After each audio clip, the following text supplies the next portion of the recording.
नमस्कार साथियों, मैं श्रीकांत। आप सभी का स्वागत है। अब आज हम लोगों की जो क्लास रहने वाली है वो भारतीय संविधान रहने वाली है। संविधान के विकास क्रम में हम लोग चल रहे हैं और जो संविधान का पिछला वीडियो था वो 1935 का एक्ट हो चुका था। 1935 का एक्ट मैंने बताया था काफ़ी लंबा है, 321 अनुच्छेद हैं उसमें। बहुत सारी बातें आपको 1947 में जब 1950 में हमारा संविधान पूरी तरह से तैयार होता है तो उसमें आपको देखने को मिलेगा ही मिलेगा। ठीक है, मैंने ये भी बताया था कि जब प्रॉपर मैं संविधान पढ़ाना शुरू कर दूंगा तो उसमें बहुत सारी बातें आपको बताऊंगा। ठीक है, अब आज क्या रहने वाला है। 1935 का एक्ट तो आ ही गया है। ठीक है, उसके अनुसार 1947 तक कौन सी प्रमुख घटनाएं घट रही हैं, क्योंकि देखिए जब तक आप घटनाओं को नहीं जानेंगे तब तक संविधान का निर्माण कैसे हो रहा है। थोड़ा सा आज की क्लास राजनीतिक संवैधानिक विकास क्रम की इतिहास रहने वाली है। हालांकि मेरी पूरी कोशिश रहेगी कि मैं जो संविधान की ही बात है उसको ही बताऊं, बाकी जो सारी बातें हैं उसको मैं इतिहास के क्लास में लूंगा।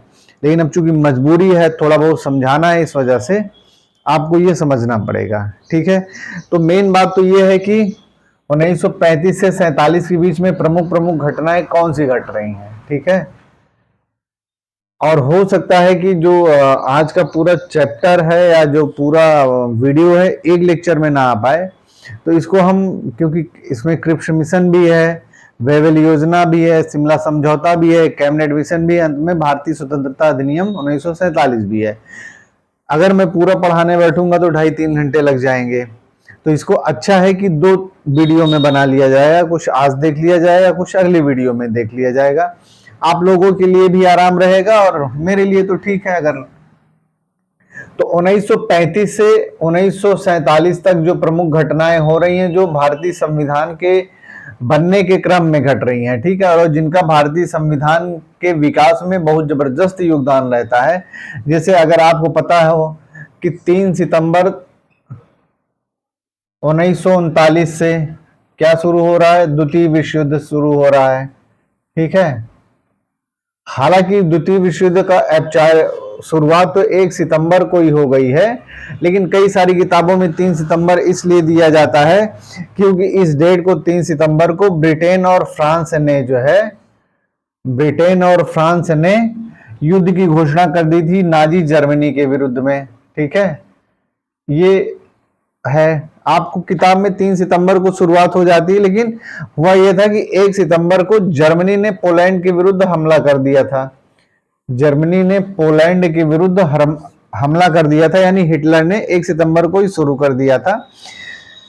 तो कई सारी तिथियां हैं, मैक्सिमम जगह पे आप 3 सितंबर ही पाते हैं, क्योंकि इस दिन ब्रिटेन और फ्रांस ने जो है इसके पक्ष में, पोलैंड के पक्ष में युद्ध में सम्मिलित होने की घोषणा कर दी थी। तो क्या शुरू हो गया है, द्वितीय विश्व युद्ध शुरू हो गया है। ठीक है, फिर से मैं लिख दे रहा हूं, 3 सितंबर को द्वितीय विश्व युद्ध शुरू हो गया है, पहली बात हो रही है। दूसरी बात क्या हो रही है, इसी 3 सितंबर 1900 द्वितीय विश्व युद्ध में सम्मिलित होने से संबंधित मुद्दे पे 1939 में कांग्रेस मंत्रिमंडल पद से त्याग पत्र दे देती है। मंत्रिमंडल पद से त्याग पत्र दे देती है। ठीक है, दे देती है। मैं आपको समझाने के लिए बता रहा हूं कि हमारे संविधान पे किसका किसका असर होता है और संवैधानिक विकास का जो इतिहास है किन घटनाओं की वजह से आगे बढ़ता रहता है, साथ में जोड़ के देखेंगे तो ठीक रहेगा। ठीक है, ये हो गया। फिर दूसरी बात क्या हो रही है, फिर हो रही है जब ब्रिटेन और फ्रांस यानी कि जो मित्र राष्ट्र हैं, पता ही है आपको जो मित्र राष्ट्र हैं उसमें कौन है, ब्रिटेन है, फ्रांस है, पोलैंड है, ठीक है, बाद में रसिया है, ये सब जो ग्रुप वाले हैं। तो ब्रिटेन और फ्रांस की जून 1941 तक जबरदस्त हार होती रहती है, यानी कि हिटलर बिल्कुल से द्वितीय विश्व युद्ध पे छाया रहता है। ठीक है, ठीक, इतना जबरदस्त रहता है कि 42 की शुरुआत में ही कह सकते हैं कि जनवरी फरवरी से ही ब्रिटिश प्रधानमंत्री रहता है विंस्टन चर्चिल। नाम आप लोगों ने सुना होगा, चर्चित है इस वजह से नाम नहीं है चर्चिल। उनका नाम ही है विंस्टन चर्चिल। वो ब्रिटेन के प्रधानमंत्री रहते हैं द्वितीय विश्व युद्ध के समय में, ठीक है। काफी लोकप्रिय प्रधानमंत्री रहे हैं, काफी साते प्रधानमंत्री रहे हैं विंस्टन चर्चिल, ठीक। विंस्टन चर्चिल, ये इनका पूरा नाम है, चर्चिल, ठीक है। इनके ऊपर दबाव किसका किसका पड़ता है जबरदस्त, जब ये आने लगते हैं। अमेरिकी राष्ट्रपति रूजवेल्ट उस समय रहते हैं, काफी लोकप्रिय राष्ट्रपति रहते हैं। चीन के राष्ट्रपति रहते हैं चियांग काई शेक, चीन के रहते हैं शासक चियांग काई शेक, ठीक है, चियांग काई शेक रहते हैं। इन लोगों का जबरदस्त कह सकते हैं कि ऑस्ट्रेलिया के प्रधानमंत्री रहते हैं, ठीक है। और ऐसे ऐसे कई सारे देश रहते हैं जिनके प्रधानमंत्री या जिनके शासक रहते हैं, तो उनका बहुत जबरदस्त दबाव किसके ऊपर पड़ता है, विंस्टन चर्चिल के ऊपर पड़ता है कि आप जो है भारत से युद्ध की सहायता लीजिए, ठीक है, और भारतीयों को युद्ध में सम्मिलित करिए। लड़ाई किस बात की चल रही थी, मंत्रिमंडल का त्याग पत्र कांग्रेस ने किस मुद्दे पे दे दिया था। मंत्रिमंडल का जो त्याग पत्र होता है, यानी कि कांग्रेस शासित जितने भी प्रांत थे, 7-8 प्रांत थे, लगभग 7 प्रांत थे, उन सब जगह पे कांग्रेस ने जो है इस्तीफा दे दिया था, यानी कि वो मंत्रिमंडल से बाहर हो गई थी। हाँ, जो अन्य दल के अन्य दल की पार्टियां थी, जिनके अन्य दल के थे शासन में, उन्होंने त्याग पत्र नहीं दिया। खाली किसने दिया, मंत्रिमंडल से त्याग पत्र कांग्रेस ने दे दिया। कांग्रेस ने क्यों दिया था, ये प्रश्न बार बार आता है, आपको जानना चाहिए। कांग्रेस ने इसलिए दिया था कि बिना भारतीयों के परामर्श के भारत को द्वितीय विश्व युद्ध में झोंक दिया गया था, यानी कि शामिल कर लिया गया था। एकमात्र जो कारण बताया जाता है, जो परीक्षा में आता है, वो यही रहता है कि 1937 में जब चुनाव होता है, इसके बाद कांग्रेस कई जगह सरकार बनाती है, 7-8 जगह, ठीक है। तो उसके बाद जो है कांग्रेस 1939 में जो है, सितंबर 1939 में आते आते वो त्याग पत्र दे देती है। क्यों दे देती है, बिना भारतीयों के परामर्श से भारत को युद्ध में ब्रिटेन सम्मिलित कर देता है, युद्ध में ब्रिटेन सम्मिलित कर देता है। ये एक मुद्दा रहता है प्रमुख रूप से, क्योंकि कांग्रेस का कहना है कर देता है, ठीक है। कांग्रेस पार्टी का ये कहना है कि भारत जब खुद ही गुलाम है, जब किसी के शासन के अधीन है, तो वो दूसरे राष्ट्र की स्वतंत्रता के लिए कैसे युद्ध कर सकता है, ठीक है। और बिना भारतीयों से पूछे, बिना हम लोगों से राय विमर्श लिए भारत को युद्ध में सम्मिलित कर दिया गया। क्योंकि प्रथम विश्व युद्ध में जब भारत सम्मिलित होता है, तो आपको मैंने बताया है कि भारत को कितना नुकसान होता है, भारत के सैनिक भी मारे जाते हैं, भारत का धन भी जाता है। अब द्वितीय विश्व युद्ध शुरू हो गया है, तो ऐसी स्थिति में कांग्रेस इस बार को बार बार कहती है। और 1942 शुरुआती चरण में क्या होता है कि विंस्टन चर्चिल के ऊपर इतना दबाव पड़ता है, जिन लोगों का मैंने नाम लिया, अमेरिका है, चीन है, ऑस्ट्रेलिया है, पोलैंड, इन लोगों का इतना दबाव होता है क्योंकि कांग्रेस लगातार विरोध कर रही है और कांग्रेस सम्मिलित नहीं है। यानी घोषित रूप से कांग्रेस पार्टी या कांग्रेस शासित जितने भी राज्य हैं या कांग्रेस को जितने भी फॉलोवर्स हैं, जितने भी लोग कांग्रेस को मानते हैं, वो लोग ये मानते हैं भारत युद्ध में सम्मिलित नहीं है, नैतिक रूप से सम्मिलित नहीं है, क्योंकि हम एक गुलाम है। और एक गुलाम देश जो है किसी की स्वतंत्रता के लिए कैसे जा सकता है, ठीक है। पहले हमको स्वतंत्रता मिलनी चाहिए। डोमिनियन स्टेटस जो नेहरू रिपोर्ट में कही गई थी, बाद में फिर जवाहरलाल नेहरू ने कांग्रेस के लाहौर के अधिवेशन में पूर्ण स्वतंत्रता की बात 1929 में कही थी। कांग्रेस अब इस स्टैंड पे आ गई है कि नहीं, हमको स्वतंत्रता चाहिए, ठीक है। तो ये स्थिति होती है 1942 में, क्रिप्स मिशन के आने के पहले तक, ठीक है। फिर मैं कह रहा हूं, जब मैं आपको इतिहास पढ़ाऊंगा, मॉडर्न हिस्ट्री पढ़ाऊंगा, तो इसमें एक ऐसी सी बातें बताऊंगा कि आप लोगों ने सुनी होंगी, पर अपनी तरीके से मैं पूरी तरह से आपको बताऊंगा। पर अभी क्या है कि हमारी संविधान की क्लास है, तो हमको उतना ही समझना है, ठीक है। फिर विंस्टन चर्चिल ये घोषणा करते हैं कि मार्च 1942 में एक मिशन जाएगा, एक दल जाएगा, भारत जाएगा, क्रिप्स मिशन, ठीक है। Sir Stafford sir Stafford Cripps, इनका नाम रहता है पूरा। क्रिप्स मिशन जाएगा इसमें। क्रिप्स मिशन यानी कि सर स्टैफोर्ड क्रिप्स इसके अध्यक्ष रहेंगे, बाकी अन्य लोग भी जाएंगे साथ में। ये क्रिप्स महोदय कौन रहते हैं? ये लेबर पार्टी के एक समाजवादी रहते हैं, लेबर पार्टी के सदस्य रहते हैं। ये मंत्रिमंडल में सम्मिलित भी होते हैं। ये ब्रिटिश मंत्रिमंडल के सदस्य रहते हैं, ठीक है, ब्रिटिश मंत्रिमंडल के सदस्य रहते हैं, ठीक है। ये आते हैं, लेबर पार्टी के सदस्य रहते हैं। ये समाजवादी या कह सकते हैं कि वामपंथी रहते हैं, ठीक है, वामपंथी समुदाय, वामपंथी विचारधारा से प्रेरित रहते हैं।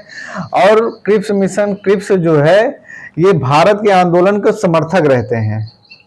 भारत में जो आंदोलन होता है, आंदोलन के समर्थक रहते हैं। और भारत के बहुत सारे बुद्धिजीवी उस समय जो नेता लोग हैं उनसे इनका बहुत व्यक्तिगत संपर्क रहता है, बहुत कह सकते हैं कि औपचारिक बातचीत होती है इनकी।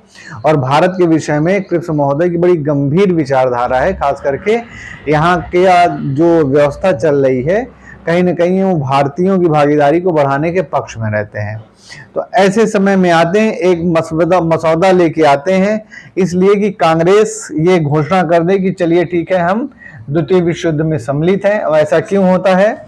दिसंबर जनवरी 1942 की बात है, जब जापान ने म्यांमार के रंगून पर आक्रमण कर दिया था और रंगून को जीत लिया था।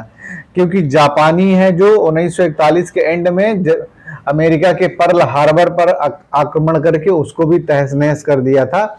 और इंडोनेशिया, फिलीपींस, मलाया, हिंद चीन, ये जितने भी एरिया हैं सबको जापान जो है जनवरी 1942 के पहले पहले जीत चुका है।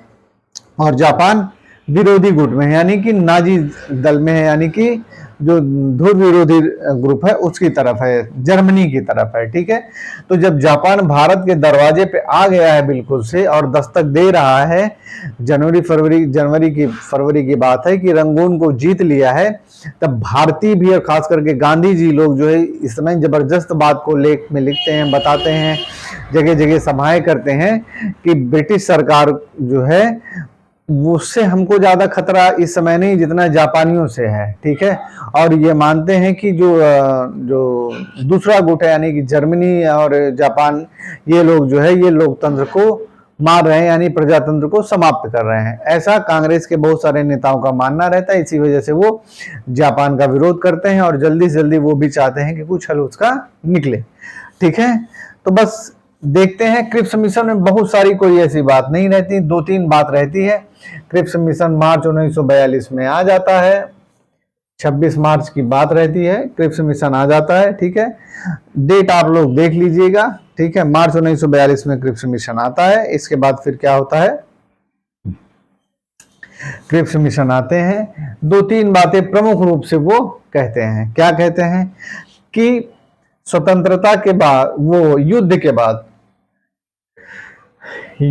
बाद जो द्वितीय विश्व युद्ध है, युद्ध के बाद ब्रिटिश सरकार जो है एक डोमिनियन स्टेटस,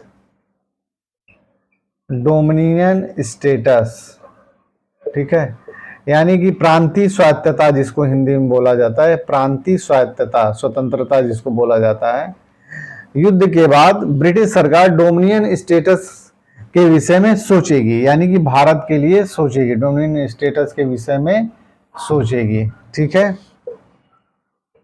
सोचेगी क्या? इसको एक प्रकार से देगी, मूर्त रूप में इसको कह सकते हैं कि देगी, लेकिन अभी नहीं। कब? युद्ध के बाद। अभी बिल्कुल से भी कह सकते हैं कि समय नहीं हुआ है, ठीक है। दूसरी बात क्या होती है? दूसरी बात, पहली बार क्रिप्स मिशन में एक संविधान सभा की बात कही जाती है, संविधान सभा की बात कही जाती है। क्रिप्स मिशन में पहली बार ये हो रहा है, संविधान सभा की बात कही जाती है। और इसमें ये कहा जाता है कि संविधान सभा में सभी भारतीय लोग होंगे, ठीक है, भारतीय लोग होंगे, अपने तरीके से संविधान बनाएंगे। लेकिन जो ब्रिटिश भारत के प्रांत हैं, ब्रिटिश भारत के प्रांत, और दूसरी बात वहां से निर्वाचित होकर लोग आएंगे, रियासतों के प्रतिनिधि रहेंगे, उनका चुनाव करके मनोनीत होके आएंगे, रियासतों के प्रतिनिधि रहेंगे, ठीक है।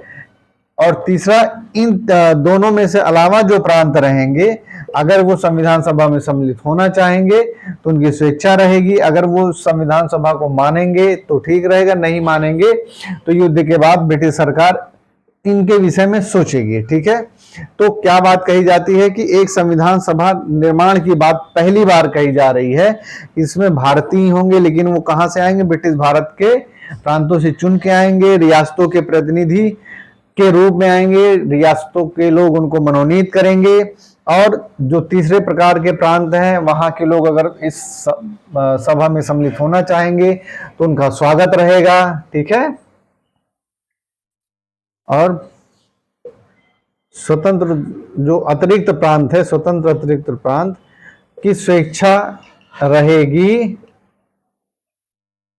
कि वो संविधान सभा में सम्मिलित हो या ना हो, संविधान सभा में सम्मिलित हो या ना हो, अथवा ना हो। ठीक है, ये बात पहली बार निकल के आ रही है। ठीक है, दूसरी बात क्या होती है? फिर अगली बात क्या हो रही है? अगली बात ये हो रही है कि अगर युद्ध के बाद तो डोमिनियन स्टेटस का दर्जा दिए, डोमिनियन स्टेटस का दर्जा दे दिया जाएगा, दर्जा दे, सीधे सीधे लिखवा दे रहा हूं मैं, का दर्जा दे दिया जाएगा। ठीक है, ऐसा सरकार सोच रही है, ऐसा सरकार सोचेगी। ठीक, सोचेगी या क्रियान्वित कर देगी, बातों का ही झोल रहता है, कुल मिला के क्रियान्वित करेगी। ठीक है, फिर क्या है? फिर अगली बात रहती है कि युद्ध के दौरान, यानी जो युद्ध चल रहा है, युद्ध के दौरान एक कार्यकारी परिषद बनाई जाएगी, कार्यकारी परिषद बनाई जाएगी, जिसमें क्या रहेगा कि भारतीय जनता के बनाई जाएगी, इसमें भारतीय लोग सम्मिलित रहेंगे, मैक्सिमम भारतीय सम्मिलित रहेंगे, यानी भारतीय नेता ही रहेंगे, भारतीय लोग सम्मिलित रहेंगे, और भारतीयों के अधिकारों, है ना, भारतीयों के अधिकारों का ख्याल रखा जाएगा। और अगर भारतीयों के अधिकारों का ख्याल रखा जाएगा, ये तो मैं बताने के लिए कह रहा हूं। इसी में एक शब्द जोड़ दिया जाता है कि अगर चाहेंगे भारत के लोग तो वो राष्ट्रमंडल से संबंध रखें या ना रखें, राष्ट्रमंडल से संबंध रखें या ना रखें। ठीक है, कुल मिला के 2-3 बातें ही थी, जो 2 मुख्य बातें हैं कि जो युद्ध के बाद डोमिनियन स्टेटस का दर्जा दिया जाएगा, ऐसा सरकार सोचेगी या सोच रही है। ठीक है ना, दे दिया जाएगा। दूसरी बात, जो मेन बात है कि पहली बार संविधान सभा की बात कही जाती है, सभी भारतीय लोग मिलकर संविधान सभा का निर्माण करेंगे, जिसमें ब्रिटिश भारत, रियासतों के प्रतिनिधि, जो स्वतंत्र प्रांत हैं उनके जो लोग रहेंगे वो आएंगे, और ये बाकायदा निर्वाचित होके या मनोनीत होके लोग आएंगे। ठीक है, कुछ लोगों को जो है, जैसे मैंने बताया कि कुछ प्रांत अगर नहीं भी सम्मिलित होना चाहेंगे तो नहीं हो, ब्रिटिश सरकार ये स्पष्ट कहती है कि अगर नहीं होना चाह रहे हैं तो मत हो, बाद में जो हम एक व्यवस्था बनाएंगे उसके तहत ऐसे प्रांत को सम्मिलित करेंगे। तो कुल मिला के ये बात रहती है क्रिप्स मिशन में। ठीक है, क्रिप्स मिशन ही जिसके बारे में गांधी जी ने पोस्ट डेटेड चेक कहा था, है ना, सब कुछ कहा था इसी क्रिप्स मिशन को। लेकिन अगर वास्तविकता जब आप देखेंगे तो पूरा का पूरा संविधान सभा का निर्माण या बंटवारा इसी क्रिप्स मिशन के ही आधार पे होता है। ठीक है, पूरा अब जब ब्रिटिश सरकार चलेगी लेके 1942 से, तो आगे आगे यही सब बातें चलती रहेंगी, झूलती रहेंगी, कुछ अलग नहीं होगा। ठीक है, तो जैसे मैंने बताया क्रिप्स मिशन के बारे में कि ये गांधी जी ने पोस्ट डेटेड चेक कहा था, और ठीक है, और जवाहरलाल नेहरू ने कहा था कि ये इसमें ऐसे बैंक के नाम है जो कि बैंक ही टूट रहा है, यानी कि बैंक बिल्कुल से कोलैप्स होने के कगार पे है। गांधी जी ने पोस्ट डेटेड चेक कहा था और नेहरू जी ने कहा था ये एक ऐसा बैंक है जो खुद ही टूट रहा है, तो हमें वो पैसा क्या देगा। ठीक है, ऐसे ऐसे किसी ने इस तरीके से कहा कि ये एक ऐसा गाड़ी है जिसका अगला पहिया पीछे जुड़ गया है, क्या हो गया। कुल मिला के क्रिप्स मिशन की ये बात रहती है, जिसमें ये बात छन के आती है कि ये 1 मिनट साथ रहेगा। ठीक है,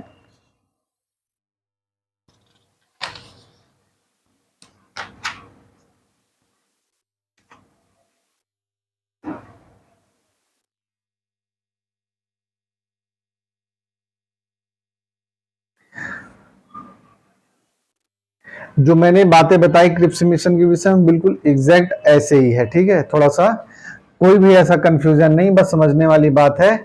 एक डोमिनियन स्टेटस का पहली बार घोषित कर रही है सरकार, ब्रिटिश सरकार की दर्जा दिया जाएगा। सब पहली बार हो रहा है क्रिप्स मिशन में। क्रिप्स मिशन में ये कह रहा है कि हम भारत को डोमिनियन स्टेटस का दर्जा देंगे। अभी तक डोमिनियन स्टेटस का दर्जा नहीं देने की बात कही गई थी। दूसरी बात कही जा रही है कि एक संविधान सभा का गठन होगा, संविधान निर्माण होगा जो भारतीयों के द्वारा बनेगा। ठीक है ना। तीसरी बात क्या कह रही है कि एक ऐसा ये जो संविधान सभा रहेगा, एक ऐसे शर्त पे इसको स्वीकार किया जाएगा जिसमें ब्रिटिश भारत के भी लोग रहेंगे, चुन के आएंगे, देशी रियासतों के भी लोग रहेंगे, या जो अन्य प्रांतों के लोग हैं वो भी बाद में अगर चाहेंगे तो संविधान अगर बन के तैयार होगा, अगर स्वीकार करना चाहेंगे तो ठीक है, नहीं चाहेंगे तो कोई बात नहीं, हम उनके लिए अलग से व्यवस्था करेंगे, अलग से संविधान की बात करेंगे। उस संविधान में अगर कोई प्रांत हिस्सा नहीं लेना चाहता है तो ना ले। ठीक है, क्योंकि कांग्रेस के अलावा, ब्रिटिश भारत के अलावा बहुत सारे प्रांत थे, बहुत सारी रियासतें थी। ठीक है, तो ये बात है, सिर्फ एक ही पक्ष नहीं है, बहुत सारे पक्ष रहते हैं। फिर क्रिप्स मिशन को सब लोगों ने एक स्वर में ठुकरा दिया। मुस्लिम लीग ने क्यों ठुकरा दिया? क्योंकि इसमें पाकिस्तान की मांग नहीं थी। ठीक है, मुस्लिम लीग 1939 के बाद से जबरदस्त पाकिस्तान की मांग करती है। कांग्रेस ने क्यों ठुकरा दिया? कांग्रेस ने इसलिए ठुकरा दिया कि जो भी सारी बातें हैं ये युद्ध के बाद होनी है। ठीक है, और कांग्रेस को चाहिए अभी के अभी, तुरंत के तुरंत जो भी निर्णय हो वो अभी से अप्लाई हो जाए। ठीक है, और कार्यकारी परिषद में भी गवर्नर जनरल वायसराय की जो कार्यकारी परिषद है, कांग्रेस ये चाहती कि उसमें भी बदलाव हो, भारतीयों के हाथ में पूरा नियंत्रण हो। ठीक है, तो ये सब ऐसे मुद्दे रहते हैं जिनकी वजह से क्रिप्स मिशन खत्म हो जाता है प्रकार से। मुझे आशा है कि क्रिप्स मिशन आपको समझ में आया होगा कि पहली बार डोमिनियन स्टेटस, पहली बार संविधान सभा की बात कही गई है क्रिप्स मिशन में। अब जब क्रिप्स मिशन असफल हो जाता है तो फिर क्या होता है? फिर आपको पता ही है कि इस बीच में क्रिप्स मिशन के तुरंत बाद अगस्त में भारत छोड़ो आंदोलन हो जाता है। अब सीधे गांधी जी ये कहते हैं कि नहीं, इसी में करो या मरो का नारा दे देते हैं। ठीक, करो या मरो का नारा 9 अगस्त से भारत छोड़ो आंदोलन की शुरुआत हो जाती है। ठीक है, 9 अगस्त से भारत छोड़ो आंदोलन की शुरुआत हो जाती है। ऐसी समय में क्या होता है, सारे लोगों को बंद कर लिया जाता है। धीरे धीरे जो संवैधानिक व्यवस्था की बात रहती है वो धीरे धीरे अपने तरीके से चलती रहती है, क्योंकि आंदोलन चलता रहता है। फिर संविधान बनाने की दिशा में अगला उबाल कब आता है, अगला पड़ाव कब आता है कि 1944 में राजगोपाली फार्मूला आता है। ठीक है, राजगोपाली फार्मूला इसको बोला जाता है। ठीक है, राजगोपाली फार्मूला आता है। ये जब फार्मूला आता है तो ये कहता है इस फार्मूले में कि जो भारत है, भारत की जो व्यवस्था है, उसके साथ में संविधान सभा का जो निर्माण है वो भारतीय ही करेंगे। गवर्नर जनरल की जो कार्यकारी परिषद है उसमें भारतीयों का पूरी भागीदारी हो, और डोमिनियन स्टेटस के साथ साथ में हमको पूरी स्वतंत्रता चाहिए। राष्ट्रमंडल में हम सम्मिलित होंगे नहीं होंगे, ये हमारी मतलब कुल मिला के जितनी भी बातें रहती हैं, मुस्लिम लीग की जो बातें रहती हैं उसको वो काट देते हैं।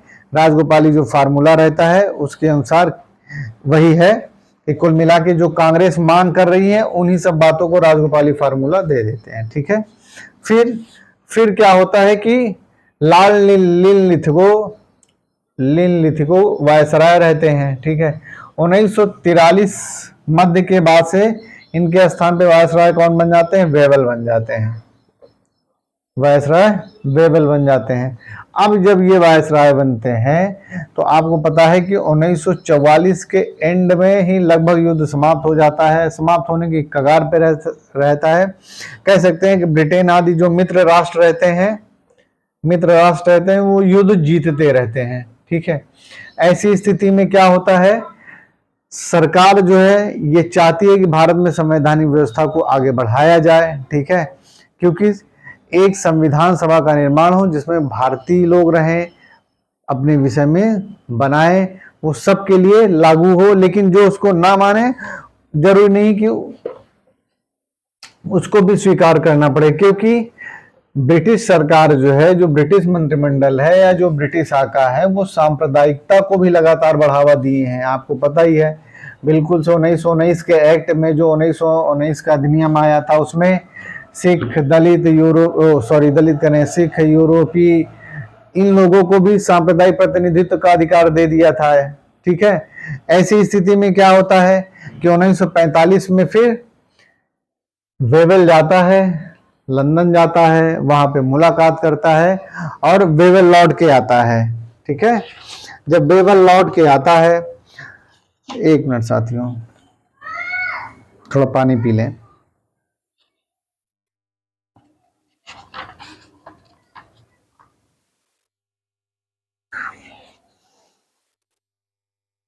ठीक, वेवेल आता है, लौट के आता है, तो वो 25 जून 1945 को 25 जून 1945 को शिमला में, शिमला समझौता जिसको बोला जाता है या शिमला सम्मेलन बोला जाता है, ठीक है, उसके लिए सबको बुलाता है शिमला में। ये शिमला समझौता, शिमला सम्मेलन 25 जून से शुरू होता है, 3 दिन तक ये चलता है, कुल मिला के 3 दिन तक चलता है।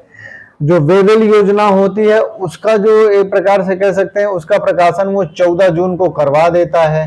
14 जून 1945 को वेवेल योजना का प्रसारण, वेवेल योजना को जनता के लिए, वेवेल योजना का प्रकाशन कर दिया जाता है, यानी कि बता दी जाती है कि ये वेवेल योजना में रहेगा। वेवेल योजना के ही आधार पे जो इस योजना है, इसी मुद्दे के लिए एक शिमला में सभी लोगों का, मुस्लिम लीग का, कांग्रेस मंत्रिमंडल का, सभी का, जितने भी दल रहते हैं, बुलाया जाता है।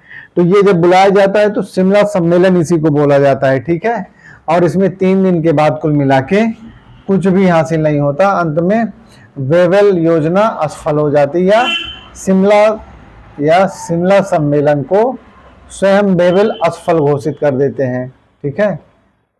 शिमला सम्मेलन को असफल घोषित कर दिया जाता है, असफल घोषित कर दिया जाता है, ठीक। क्यों होता है? फिर वही मांग, ठीक है, कि संविधान सभा का जो निर्माण होगा, संविधान सभा का जो निर्माण होगा, ठीक है, उसमें सभी दलों को सब जगह से अपने प्रतिनिधि चुन के भेजने का अधिकार रहेगा, ठीक है। मुस्लिम लीग का कहना था कि नहीं, मुस्लिमों का प्रतिनिधित्व तो सिर्फ कौन करेगा, मुस्लिमों का भेजने का अधिकार सिर्फ किसे होगा, भेजने का अधिकार सिर्फ और सिर्फ मुस्लिम लीग को होगा, ठीक है। मुस्लिम लीग का ये कहना है कि भारत में जितने भी मुस्लिम हैं सबका प्रतिनिधित्व तो कौन करेगा, सिर्फ और सिर्फ मुस्लिम लीग करेगी। कांग्रेस का ये कहना है कि नहीं, हम भी मुस्लिमों को भेजेंगे संविधान सभा में, ठीक है। ये मैं आपको वेवेल योजना बता रहा हूं, और लगभग ऐसा ही ये क्रिप्स मिशन का अगला कदम है। वेवेल योजना के अगले कदम के रूप में क्या आ जाएगा, कैबिनेट मिशन आ जाएगा। सब पुरानी क्रिप्स मिशन की जो बातें शुरू हुई हैं, वहीं से बातें शुरू करके हर एक कदम थोड़ा थोड़ा थोड़ा बढ़ा कांग्रेस, ब्रिटिश सरकार बढ़ रही है, ठीक है। ऐसा नहीं, ब्रिटिश सरकार बिल्कुल से एक एक कदम फूंक फूंक के बढ़ रही है। हर एक सम्मेलन में, हर एक योजना में वो एक नई बात के साथ में आती है, लेकिन बात वही पुरानी वाली रहती है, थोड़ा सा बात बदल के आ जाता है, ठीक है। तो ये स्थिति रहती है, ठीक। और जो वेवेल योजना होता है उसमें, ये वेवेल योजना में कहा जाता है कि जो वायसराय की परिषद है, वायसराय की जो परिषद है, उस परिषद में सिर्फ गवर्नर जनरल और मुख्य सेनापति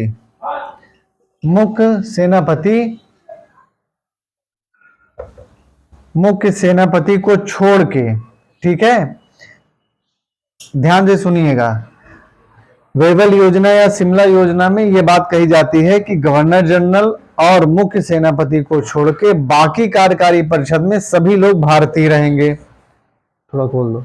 भारतीय रहेंगे, सभी लोग भारतीय रहेंगे, ठीक है। यानी कि गवर्नर जनरल की जो कार्यकारी परिषद होगी, अब उसमें सिर्फ गवर्नर जनरल और मुख्य सेनापति के अलावा कौन लोग रहेंगे? भारतीय रहेंगे। ये वेवल योजना या शिमला सम्मेलन में इस बात को कहा जाता है, ठीक है। दूसरी बात क्या रहती है? ठीक, दूसरी बात मैं ऊपर लिख देता हूं। फिर जो परिषद बनेगी उस परिषद में मुसलमान और हिंदू यानी कि बराबर बराबर रहेंगे, सवर्ण और हिंदू बराबर बराबर रहेंगे, ठीक है।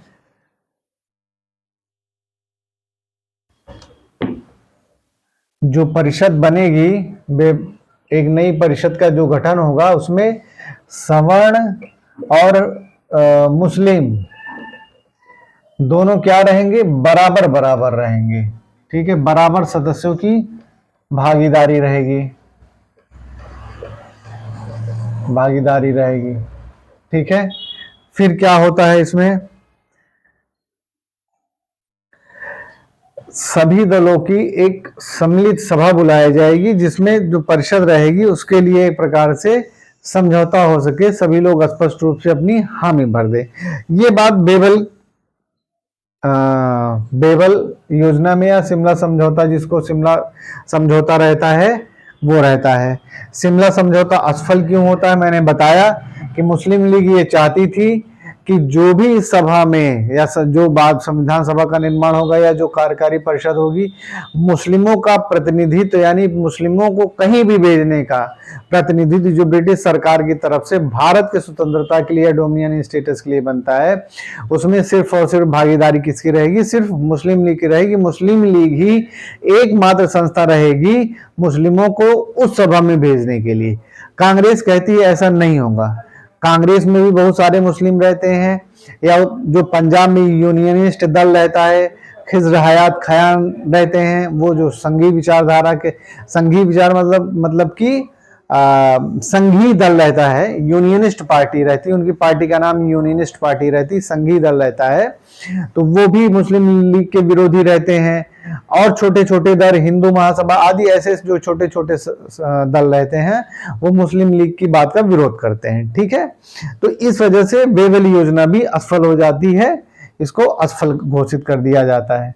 फिर अब इस समय तक लड़ाई जबरदस्त होने लगी है, ठीक है। अब जगह जगह दंगे होने लगे हैं क्योंकि मुस्लिम लीग को ये बिल्कुल मान्य नहीं है, और मुस्लिम लीग बिल्कुल से खुल के कह रही कि हमें पाकिस्तान चाहिए ही चाहिए, और न वेवल योजना में न क्रिप्स मिशन में किसी भी योजना में पाकिस्तान का नाम नहीं लिया जा रहा है। हाँ, अलबत्ता ये बात जरूर कही जा रही है कि जो भी प्रांत सम्मिलित नहीं होना चाहेंगे संविधान सभा में, या प्रांत एक दूसरे के प्रांत के साथ सम्मिलित नहीं होना चाहेंगे, उनको हम, अगर वो स्वतंत्र रहना चाहेंगे या सीधे ब्रिटिश सरकार से समझौता करना चाहेंगे, तो वो एक हमसे संधि कर लेंगे। वो ये कह रहे हैं हर योजना में, वो जो हर सम्मेलन हो रहा है उसमें ब्रिटिश सरकार ये कह रही, लेकिन पाकिस्तान का नाम नहीं ले रही अभी भी। और मुस्लिम लीग सिर्फ पाकिस्तान का ही नाम ले रही, पाकिस्तान के नाम के नीचे वो कुछ भी नहीं करना चाह रही। ऐसी स्थिति में क्या होता है कि आपको पता ही है कि सैनिक विद्रोह हो जाता है, नौसेना विद्रोह हो जाता है। इसके बाद आजाद हिंद फौज के जो अधिकारी रहते हैं उनको दिल्ली के लाल किले में फांसी उसी सुनाई जाती है। वो सब घटनाएं घटती रहती हैं, वो इतिहास में मैं बताऊंगा, ठीक है। तो नौसेना विद्रोह हो जाता है जबरदस्त तरीके से, तो उसका इम्पैक्ट पड़ता है। और ब्रिटिश सरकार भी, आपको मैं बताऊं कि ब्रिटिश सरकार, द्वितीय विश्व युद्ध जब समाप्त होता है तब तक ब्रिटिश सरकार बिल्कुल से तबाह हो गई रहती, यानी ब्रिटेन एक प्रकार से तबाही के कगार पे खड़ा है। वो बिल्कुल भी स्थिति में नहीं है कि वो किसी दूर दराज के देश को चला सके। सही बात ये रहती है, यानी कि भारत में सत्ता नेता मजबूत हुए, सब बात सही है, पर ब्रिटिशर्स कमजोर हो गए हैं, मेन बात ये रहती है। द्वितीय विश्व युद्ध की समाप्ति, अगर सेकेंड वर्ल्ड वॉर नहीं होता तो शायद स्थिति दूसरी रहती, लेकिन हो गया, भारत का सौभाग्य है, जो भी समझिए।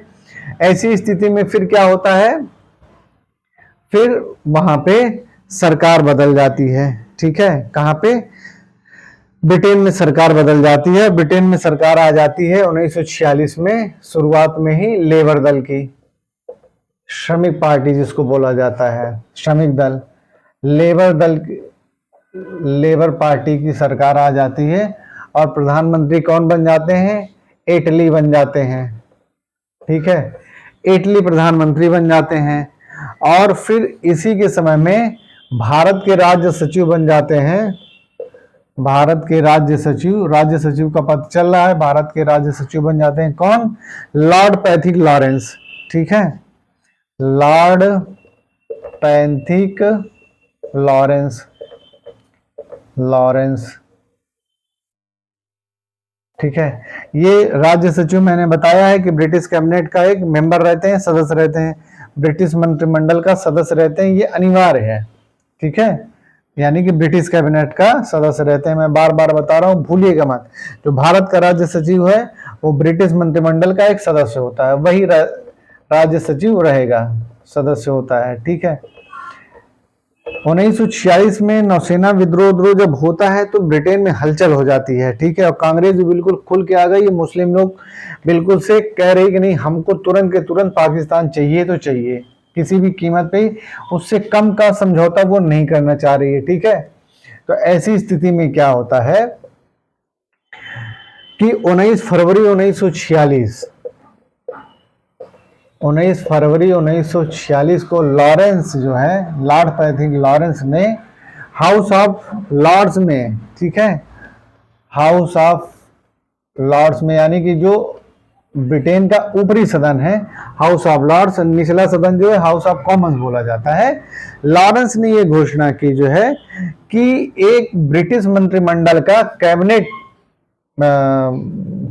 दल जाएगा, मंत्रिमंडल जाएगा, जिसको कैबिनेट मिशन इंग्लिश में बोला जाता है।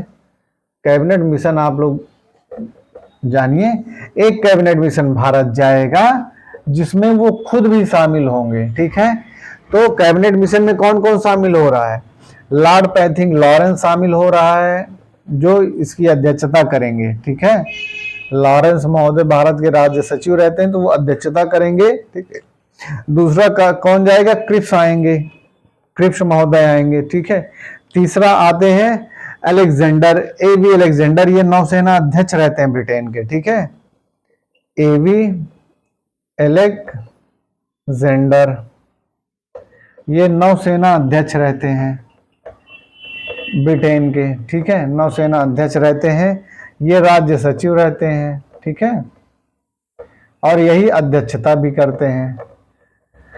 अब आप देखिए, ये 19 फरवरी को लॉरेंस ने हाउस ऑफ लॉर्ड्स में घोषणा की कि वो और उनके दो सहयोगी भारत जाएंगे, लोगों से बातचीत करेंगे, वहां के जो नेता हैं, जितनी भी प्रमुख पार्टियां हैं उनसे बातचीत करेंगे और जल्दी से जल्दी ये खल निकालने की कोशिश करेंगे। ठीक है, तो ऐसी स्थिति में क्या होता है कि ये लोग चलते हैं, उड़ान भरते हैं और 24 मार्च 1946 को ये कहाँ आ जाते हैं, दिल्ली आ जाते हैं। ठीक है, सब कुछ जल्दी जल्दी हो रहा है, कुछ भी ऐसा नहीं बहुत तेजी में हो। ठीक है, लेकिन एक बात प्रधानमंत्री एटली ने भी इसी समय घोषणा कर दी है, कहाँ, ब्रिटेन की संसद में घोषणा की है कि हमें अल्पसंख्यकों के अधिकारों की भली भांति चिंता है। ठीक है, यानी कि अल्पसंख्यक कौन है, अल्पसंख्यकों से सीधे सीधे मुस्लिमों से सिर्फ मत लीजिए, मुस्लिम हैं, ईसाई हैं, पारसी हैं, सिख हैं, बौद्ध हैं, जैन हैं, इनका कहने का ये मतलब है कि हमें अल्पसंख्यकों के अधिकारों की चिंता है और उन अधिकारों को जो है हम वाद विवाद के जरिए जो भी समस्याएं होंगी उनको सुलझाएंगे। ठीक है, लेकिन हम ये भी नहीं कह सकते हैं कि अल्पसंख्यकों के अधिकारों की वजह से जो है बहुसंख्यकों की उन्नति में बाधा है। ठीक है, ये माना जाता है कि ये जो इनका स्टेटमेंट रहता है ये थोड़ा सा कहीं ना कहीं एक बंटवारे का मूर्त रूप वाली बात रहती है, क्योंकि अल्पसंख्यकों की भी बात कह देते हैं, बहुसंख्यकों की भी बात कर देते हैं। हालांकि इसके भी पहले बहुत सारे प्रधानमंत्री कहते हैं, लेकिन ये संसद में, ब्रिटेन की संसद में अस्पष्ट तौर पे इस बात को कहते हैं। तो इतिहासकारों का एक ऐसा मत है कि कहीं ना कहीं वो जो बंटवारे की नीति है वो वहीं से पड़ जाती। अगर सच पूछिए तो ऐसी स्थिति में और किसी के पास कोई चारा भी नहीं है। जिस तरह से दंगा फसाद हो रहा है उस हिसाब से कुछ बचा नहीं है अब, ठीक है।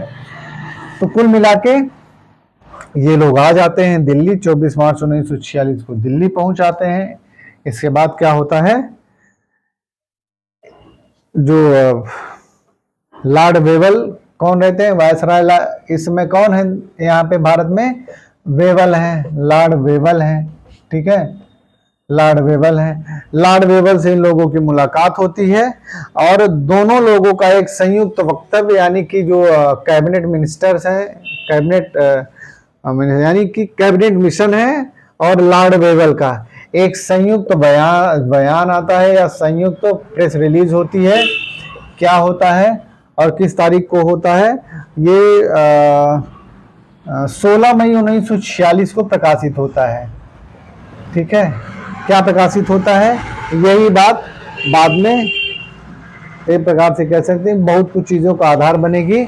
लॉर्ड वेवल की तरफ से जो बातें कही गई रहती हैं और जो कैबिनेट मिशन आता है, दोनों का संयुक्त बयान 16 मई 1946 को प्रकाशित कर दिया जाता है, ठीक है। जिसमें सबसे बड़ी बात क्या कही जाती है, सबसे बड़ी बात इस बयान में कही जाती है कि जो कैबिनेट मिशन है, ठीक है, आप कैबिनेट मिशन ही लिखेंगे, मैंने आपको सिर्फ समझाने के लिए बताया है कि इसमें पाकिस्तान की मांग को मना कर दिया जाता है, पाकिस्तान की मांग को अस्वीकार कर दिया जाता है, कैबिनेट मिशन में अस्वीकार कर दिया जाता है,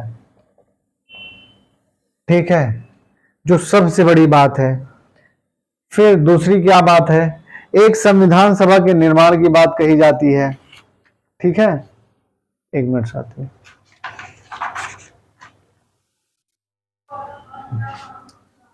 ठीक, पाकिस्तान को मांग को अस्वीकार कर दिया जाता है। फिर भारत क्या रहेगा, भारत एक जो है भारत एक देश तो होगा ही होगा, लेकिन जैसे कि इसमें लिखा प्रोविंस होगा, भारत एक प्रांत होगा। जो बातें कैबिनेट मिशन में कही गई मैं उसी को बताना चाह रहा हूं, बाद में इसको डेफिनेशन के तरीके पे मैं अभी बताऊंगा। जिसमें ब्रिटिश भारत के प्रांत होंगे, जिसमें ब्रिटिश भारत के प्रांत होंगे, ठीक है, प्रांत होंगे। ये जो प्रांत है देश कह सकते हैं, क्योंकि देश की अवधारणा तो अभी आई नहीं है, ठीक है, क्योंकि रियासत हैं, ब्रिटिश भारत के हैं, जो आयुक्त तो चीफ कमिश्नर के प्रांत हैं, वो सब हैं, ठीक है। प्रांत और ब्रिटिश भारत के प्रांत होंगे और देसी रियासतें दोनों सम्मिलित होंगी, दोनों सम्मिलित होंगी। ये स्पष्ट तौर पे पहली बार खुल के कहा जा रहा है, ठीक है, इसके पहले इन सब बातों को नहीं कहा गया था। जिसमें से विदेशी मामले, रक्षा, संचार, रक्षा है, संचार है, ठीक है, ये किसके अधीन होंगे, यानी कि केंद्रीय सरकार के अधीन होंगे, यानी कि जो राष्ट्रीय महत्व के बिल्कुल से हैं। जैसे विदेशी मामले हैं, रक्षा है, संचार है, एक दो मामले और कई रहते हैं, मैंने समझाने के लिए बता दिया है, केंद्रीय सरकार के अधीन रहेंगे, ठीक है। फिर क्या बात होती है, फिर बात होती है कि जो संविधान निर्मात्री सभा का गठन होगा वो प्रांतीय विधानसभा, यानी कि जो प्रांत के विधानसभाएं, निचला सदन है, प्रांतीय विधानसभाओं और देशी रियासतों के प्रतिनिधियों के द्वारा किया जाएगा, ठीक है। यानी कि लिख दे रहा हूं मैं, जो संविधान सभा का गठन जो होगा, संविधान सभा का गठन होगा वो प्रांतीय विधानसभाओं के निर्वाचित सदस्यों तथा देसी रियासतों के द्वारा भेजे गए सदस्यों द्वारा होगा, यानी मनोनीत भेजे गए सदस्यों द्वारा होगा, सदस्यों द्वारा। और कौन कौन सम्मिलित होगा, ठीक है, और इसमें सम्मिलित होंगे ये तो हो गया। बाकी जो भी प्रांत बचते हैं, ठीक है, इसमें सदस्यों का आगमन कैसा होगा। अब सभी वयस्क मताधिकार के तो आधार पे हो नहीं सकता, क्योंकि इतनी बड़ी जनसंख्या है। संविधान सभा का गठन होना है, पता लगा कि 10-12 साल लग गया संविधान सभा के गठन होने में। तो प्रांतीय विधानसभाओं के जो सदस्य हैं, ठीक है ना, वो चुनेंगे किसको, कोई ऐसा एक व्यक्ति खड़ा होगा जिसको एक प्रकार से 10 लाख पे जनसंख्या निश्चित की जाती है प्रांतीय विधानसभाओं में। 10 लाख जनसंख्या पे 10 लाख जनसंख्या के लिए एक प्रतिनिधि रहेगा। 10 लाख जनसंख्या पर एक प्रतिनिधि रहेगा, ठीक है, एक प्रतिनिधि होगा जिसको कौन भेजेगा चुन के, प्रांतीय विधानसभाओं के सदस्य भेजेंगे। राज्यों में जो देसी रियासतों में प्रतिनिधि होगा, कमोबेश ऐसा होगा, लेकिन ये प्रॉपर ब्रिटिश प्रांतों के लिए लिखा गया है जहां पे ब्रिटिश सरकार थी, ठीक है। प्रांतों के अपने अलग मसविदा रहता है, यानी कि दूसरी बात होती है। तो 10 लाख पे जनसंख्या पर एक प्रतिनिधि होगा, ठीक है। एक मिनट साथी, फिर दूसरी बात क्या होती है, फिर इसमें यह होता है कि जो छोटे प्रांत रहेंगे वहां की जनसंख्या को देखा जाएगा, उस अनुसार में होगा, ठीक है। जो बड़े प्रांत हैं जैसे कि बंबई है, मद्रास है, मध्य प्रांत है, संयुक्त प्रांत है, पंजाब है, इस टाइप का, ठीक है। दूसरी बात, प्रांतों को 3 श्रेणियों में बांट दिया गया। 3 श्रेणियों में प्रांतों को बांट दिया गया, ठीक है।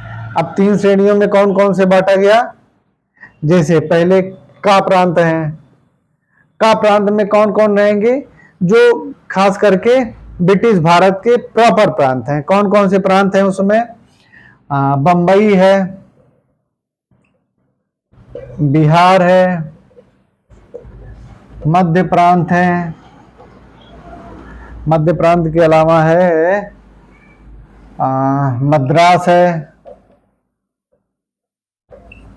उड़ीसा है, मध्य प्रांत उड़ीसा, और एक बच रहा है बंबई, बिहार, मध्य प्रांत, मद्रास, उड़ीसा, हाँ, संयुक्त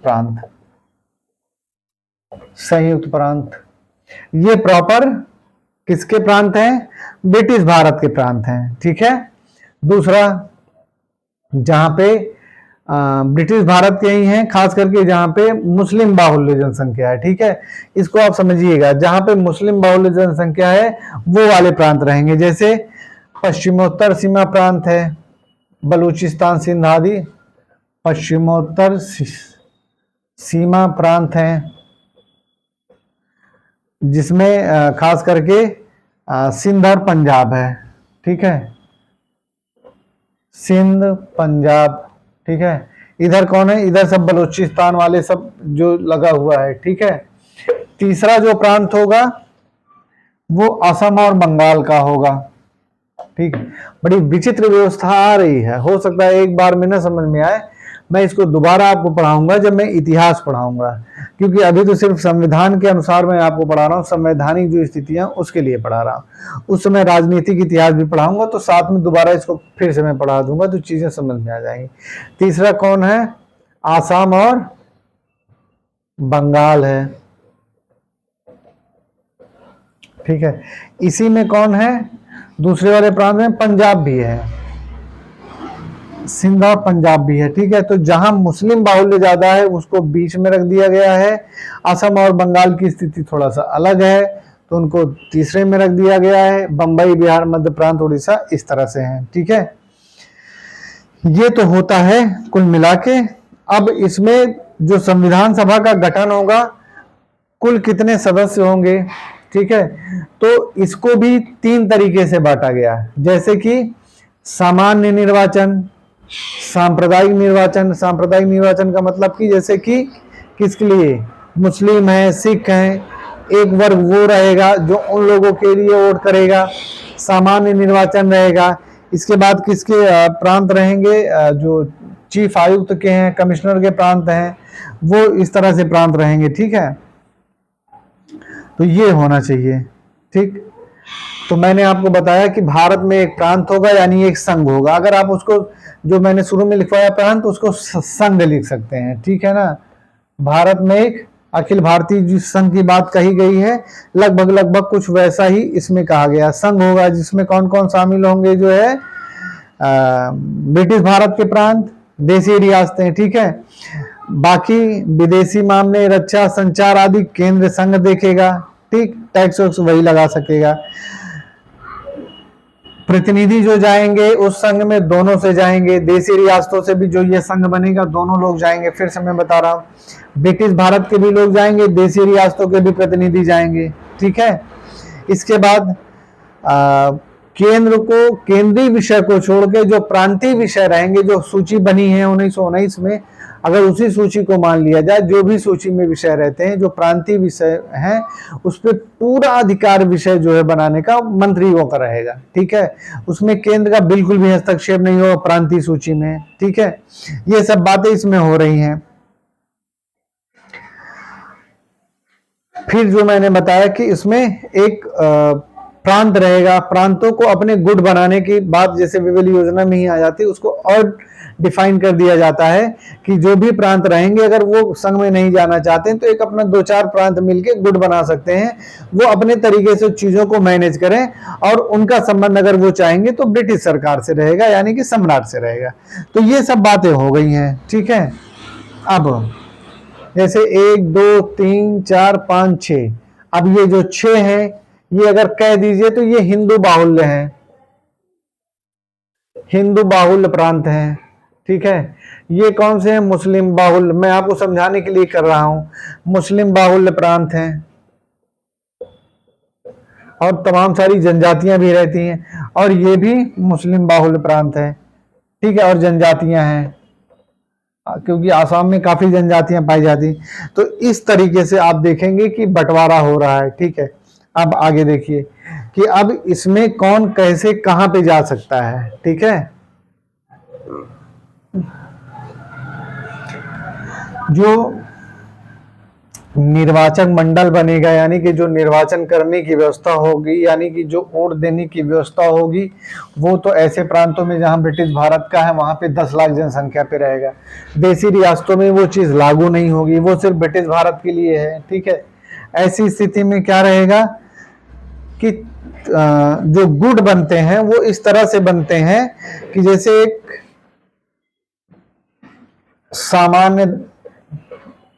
सामान्य निर्वाचन गुट रहेगा, जो सामान्य लोगों का, जैसे जो हिंदू बाहुल्य है, जो वहां पे जो सामान्य प्रतिनिधि रहेंगे उनको वोट दे सकेगा। ठीक है, दूसरा क्या रहेगा, दूसरा रहेगा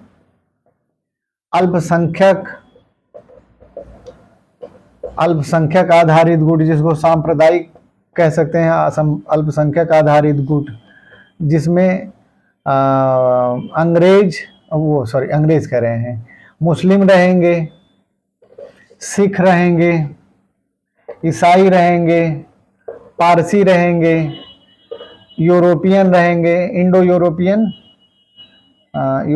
रहेंगे। ठीक है, इस तरह से रहेंगे दूसरा। ठीक है, इस प्रकार का था। तो मेरे सिर्फ समझाने का यही मतलब है कि वोट भी तो भारत में 3 प्रकार से होगा। ठीक है, जैसा अब जो मैंने आपको जो का वाला बताया था, आप चाहे उसको आ गुट मान लीजिए, चाहे का गुट मान लीजिए, चाहे ए गुट मान लीजिए। जैसे उसमें 6 हिंदू बाहुल्य प्रांत थे। ठीक है, जो मैंने बताया था कि आ वाले जो मुंबई है, ये मद्रास है, वो जब होंगे, तो इस तरह से कुल मिला के जो प्रांतों में सामान्य सीट बांटी गई है गुट आ में, तो यहाँ पे 167 सीटें सामान्य को दी गई हैं, और बाकी कितना 20 सीटें मुस्लिमों को दी गई हैं। 20 सीटें मुस्लिमों को दी गई हैं। ठीक है, फिर क्या होता है, जो गुट बा वाला रहता है, जो उत्तर पश्चिमी वाला रहता है, वहां पे कितने सीटें दी गई हैं, बागुट या बागुट, ठीक है। दूसरा वाला गुट, उसको दी गई है सामान्य को, जनरल को दी गई है 9 सीटें, यहाँ पे जनरल है, जनरल जी से मैं कर दे रहा हूं, ठीक है। सामान्य को 9 सीटें दी गई हैं। फिर मुस्लिमों को एम 22 सीटें दी गई हैं। फिर क्या किया गया है, सिखों को, क्योंकि पंजाब वाला एरिया है, सिंध और पंजाब में सिख रहते हैं, तो सिखों को 4 सीटें दी गई हैं, ठीक है। ये सब सीटें दी जा रही हैं, यानी कि इतने सदस्य चुन के आएंगे। फिर जो सा वाला रहता है उसमें सामान्य को 34 सीटें, यानी कि आसाम और बंगाल को। जनरल वाले को कितनी सीटें दी जा रही हैं, 34 सीटें दी जा रही हैं। मुस्लिम को कितनी एम को दी जा रही हैं, 36 सीटें दी जा रही हैं, ठीक है। तो टोटल कितने सदस्य हो रहे हैं, टोटल सदस्य हो रहे हैं, यानी कि जो संविधान सभा में टोटल सदस्य रहेंगे वो रहेंगे 296। अब असली बंटवारा आपके सामने आ रहा है, ठीक है। मैं फिर कह रहा हूं, मैं फिर इसको पढ़ाऊंगा कैबिनेट मिशन, एक बार में शायद समझ में नहीं आएगा, ठीक है। टोटल कितने संविधान सभा सदस्यों की संख्या कितनी रहती है, संविधान सभा, संविधान निर्माण सभा के सदस्यों की कुल संख्या कितनी रहती है, सदस्यों की कुल संख्या कितनी रहती है, मान लीजिए यहाँ पे 296, 296। 4 सीटें निकाल दी जाती हैं मुख्य आयुक्त वाले जो प्रांत रहते हैं, क्षेत्र रहते हैं, मुख्य आयुक्त, ठीक है, मुख्य आयुक्त वाले जो प्रांत रहते हैं, मुख्य आयुक्त वाले, ठीक है। तो ये इसे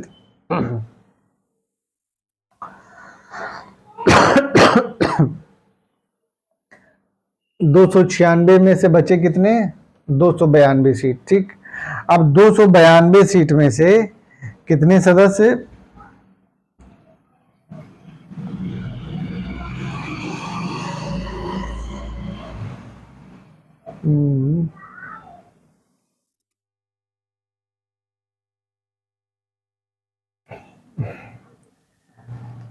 जिसमें से 93 सदस्य कहां से आने थे, 93 सदस्य आने थे भारतीय रियासतों से, भारतीय रियासतों से, ठीक है। ये जैसे सीटों का बंटवारा हो रहा है, 296 में से 4 सदस्य मुख्य आयुक्त वाले प्रांत से आएंगे, बचेंगे 292, ठीक है।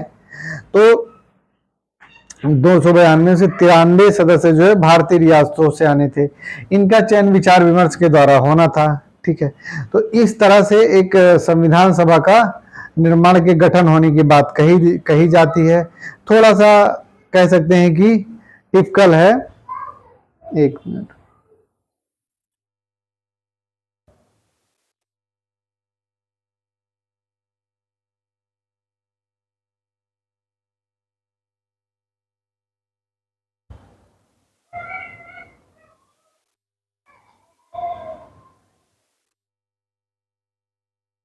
हाँ ठीक है। तो ये हो गया बंटवारा। तो आज यही साथियों यहीं तक रुकते हैं, क्योंकि काफ़ी लंबी क्लास हो गई है और मुझे ऐसा लग रहा है कि शायद आप लोगों को समझ में भी बहुत ना आए, क्योंकि बहुत हौच पौच है। तो एक बार कल से जब हम ये कैबिनेट मिशन के साथ में फिर से भारतीय स्वतंत्रता अधिनियम पढ़ाएंगे, अब सिर्फ 2 ही चीज़ बचेगा, कैबिनेट मिशन, इसको फिर से मैं दोबारा बताऊंगा तो एकदम चीज़ समझ में आ जाएगी, वो भारतीय स्वतंत्रता अधिनियम, ठीक है। क्योंकि आज यहाँ तक अगर आपने ये देख लिया है कि 296 सीट रहती हैं, ठीक है, उसमें से ये चीज़ें रहती हैं, तो आपको एक आइडिया लग गया है कैबिनेट मिशन के बारे में, कैबिनेट मिशन है क्या। बाकी कल इन सब सीटों का जो रहता है बिल्कुल से जो बंटवारा रहता है उसको मैं बता दूंगा, तो चीज़ें एकदम समझ में आ जाएंगी। तो ठीक है साथियों, आज के लिए यहीं पे रुकते हैं दोस्त, फिर कल मुलाकात होगी। इसी चैप्टर को हम पूरा कर देंगे, उसके बाद फिर 1773 से 1947 तक संविधान में जितने भी प्रश्न आए हुए हैं उन प्रश्नों की श्रृंखला में शुरू कर दूंगा। 2 दिन उसमें लग जाएगा, 3 दिन बताने में आपको, लेकिन इस तरह से कि 4-5 दिन के अंदर आपका जो 1773 से लेके और 1947 तक के जितने प्रश्न आए हुए हैं 150 पौने 200 वो सब मैं आपको बता दूंगा।